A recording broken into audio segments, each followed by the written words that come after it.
F1 and speed.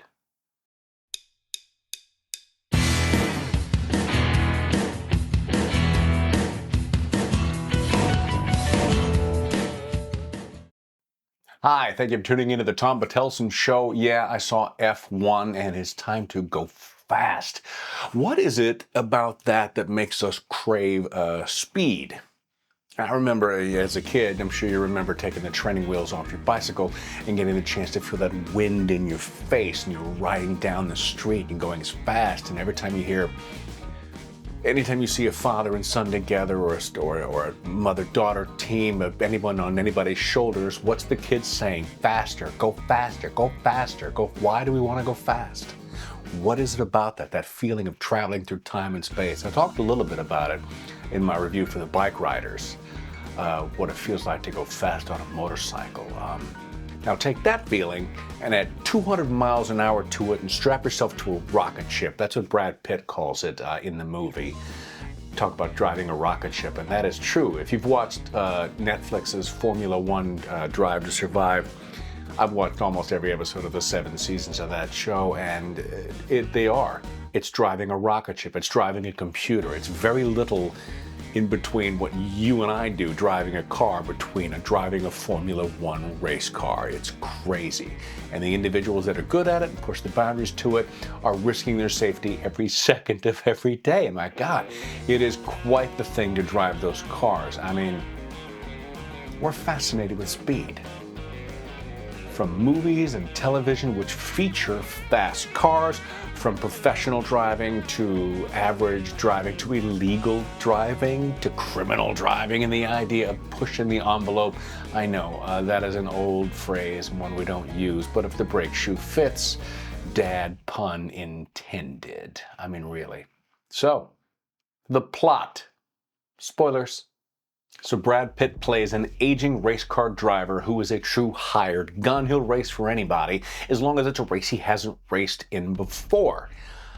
He's continually chasing the dream of finding that perfect line, finding that perfect ride, something he calls flying, where everything just seems to be perfect. There's no sound, there's no words, there's just racing, that pure moment.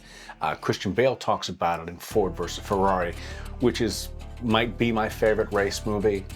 Ford versus Ferrari, fantastic. When everything just seems to disappear and you are just in that perfect driving mode. And athletes of all shapes and sizes talk about this as being in the zone.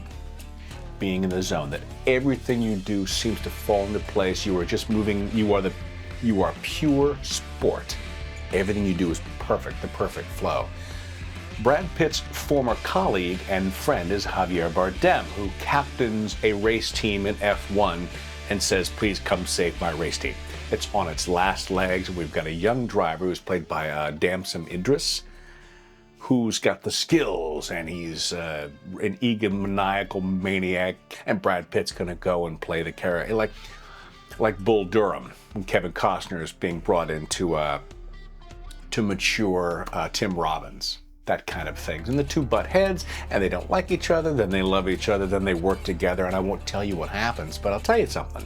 It doesn't matter what happens as opposed to how it's happening. That's a funny phrase.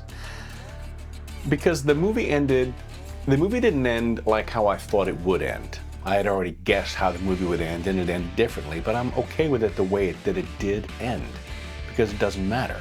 It's what you're watching.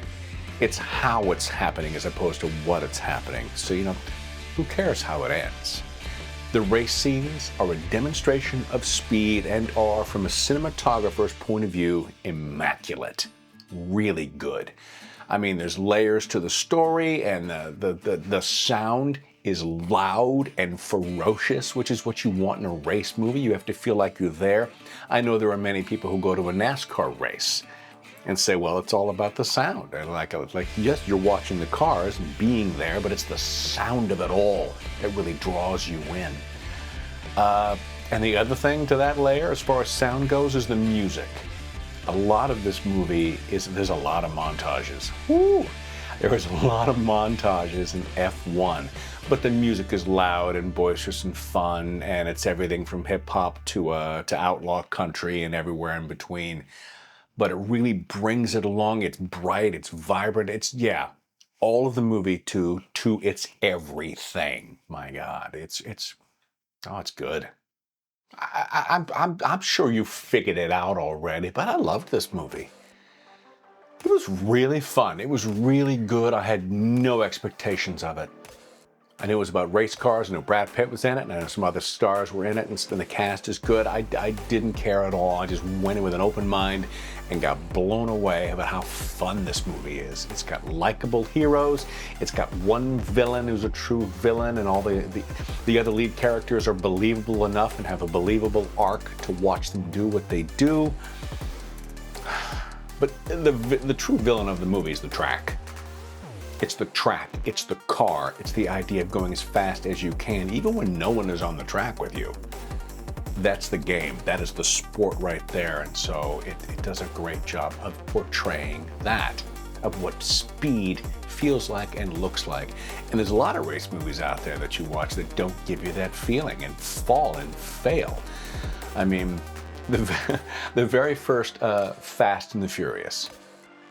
The very first, the Fast and the Furious movie gave me the feeling of speed from the cinematography and the noise and the music and the sound. Made me feel like I was going fast. That's what you want in a race movie, and that's what you get in this one. It's 2.5 hours, and it went by like that. Went by like nothing. So enjoyable, so good. But yeah, please go see this. 5 stars. Oh, a fantastic movie. So like and subscribe if you like this content, and hit that notification bell so you know when my stuff drops. It drops on Sunday. Coming up soon, I'll be reviewing Superman. That'll be coming up, I believe, next week, or it might drop sooner. I just saw it. I'll have to give my review on that. And thanks for coming with me on this. Go see F1. Go see it's a great time to see movies this summer. It's a great time to see movies this summer. Lots of blockbusters, lots of fun, lots of bigger-than-life experiences to pull us away from our lives and give us a little escape for 2 hours.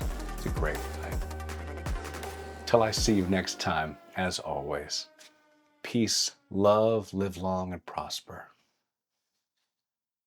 And I mean it.